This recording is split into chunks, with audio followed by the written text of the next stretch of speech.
Top quality और consistent performance के लिए सिर्फ सिल्वर पंप नाम याद रखना। थोड़ी कूटनीति की बात करते हैं, जिसमें आज कुटाई तो हुई लेकिन मौखिक, और ये सब हुआ थाईलैंड में बिम्स्टेक की बैठक के ठीक बाद।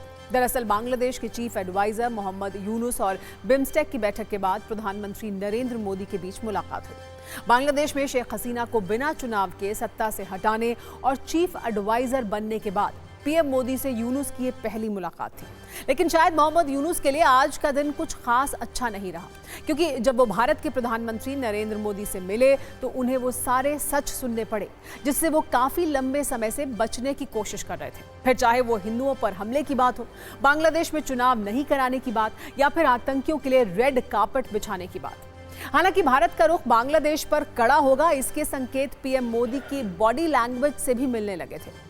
सामान्यतः विदेशी नेताओं से पीएम मोदी की मुलाकात काफी गर्मजोशी वाली होती है, लेकिन आज जो तस्वीरें दिखी उसमें ठंडापन ज्यादा था। मुलाकात वाले इस वीडियो में ये दिख रहा है कि प्रधानमंत्री मोदी से मिलने के लिए जब मोहम्मद यूनुस आ रहे होते हैं तो पीएम मोदी पहले भारतीय परंपरा को दर्शाते हुए हाथ जोड़कर अभिनंदन करते हैं, और मोहम्मद यूनुस के पहुंचने के बाद उनसे हाथ मिलाते हैं, लेकिन गले नहीं मिलते।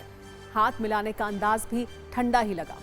दोनों नेताओं की बैठक खत्म हुई तो अनुमान के मुताबिक हिंदुओं पर हमले के मामले में पीएम मोदी मोहम्मद यूनुस को खूब सुनाया उन्होंने। विदेश मंत्रालय के मुताबिक पीएम मोदी ने मोहम्मद यूनुस से कहा कि बांग्लादेश में हिंदुओं की हालत चिंताजनक है। बांग्लादेश सरकार अपनी जिम्मेदारी ठीक से निभाए। लोकतंत्र में चुनाव बहुत जरूरी हिस्सा है। बांग्लादेश में जल्द ही लोकतांत्रिक और स्थायी सरकार देखने की हम उम्मीद करते हैं। इस पर मोहम्मद यूनुस ने भरोसा दिया कि बांग्लादेश सरकार अपनी जिम्मेदारियों पर खरी उतरेगी। एक बार सुनिए कि इस बैठक में और क्या क्या हुआ। इसके बाद हम आपको ये बताएंगे कि यूनुस ने ऐसा क्या किया था, उन्हें ये सब सुनना पड़ा।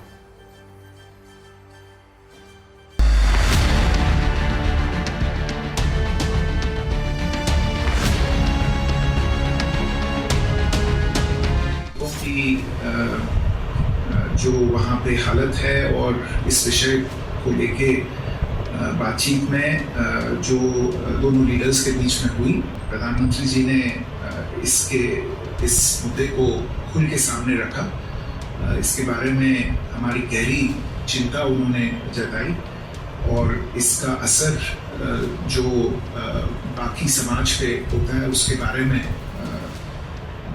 प्रोफेसर यूनुस को अवगत कराया, और उन्होंने अपनी आशा जताई कि आखिरकार ये जो मुद्दा है इसकी जो जिम्मेदारी है वो बांग्लादेश सरकार की है। उन्होंने आशा जताई कि बांग्लादेश सरकार इस विषय पे अपनी जिम्मेदारियों पे खरी उतरेगी।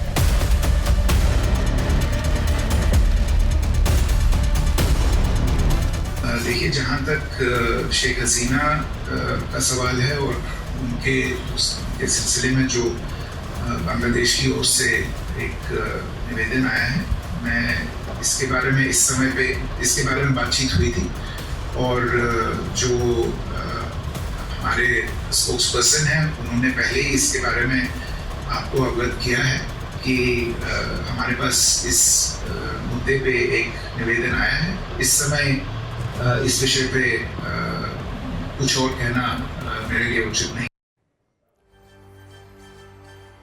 दरअसल मोहम्मद यूनुस ने चुनाव तो लड़ा नहीं है, कूटनीति और राजनीति से उनका दूर दूर का कोई रिश्ता नहीं है। वो एक पैराशूट चीफ एडवाइजर है जिसे सत्ता कृपा से मिली है। ऐसे में वो चीन में एक गलती कर बैठे। उन्होंने चीन में ये कह दिया कि भारत के नॉर्थ ईस्ट में जो 7 राज्य हैं वो लैंडलॉक है, उनका समुद्र से कोई कनेक्शन नहीं है, इसलिए बंगाल की खाड़ी के गार्जियन हम हैं। इस पर भारत के विदेश मंत्री ने उन्हें जवाब भी दिया और ये कहा कि हमारे पास बंगाल की खाड़ी में सबसे लंबी तटरेखा है जो लगभग 6500 किलोमीटर है। ऐसा नहीं हो सकता है कि आप सिर्फ अपने फायदे की ही बात करें, बाकी बातों को नजरअंदाज कर दें। इस तरह भारत ने उन्हें समझा दिया कि गार्जियन बनने की जल्दबाजी ना करें, पहले अपना देश सही कर लें। अब 7 states of India, eastern part of India, called Seven Sisters. They are landlocked country, landlocked region of India. They have no way to reach out to the ocean. We are the only guardian of the ocean for all this region. So this opens up a huge possibility. So this could be an extension of the Chinese economy, build things, produce things, market things, bring things to China, bring it out to the whole rest of the world.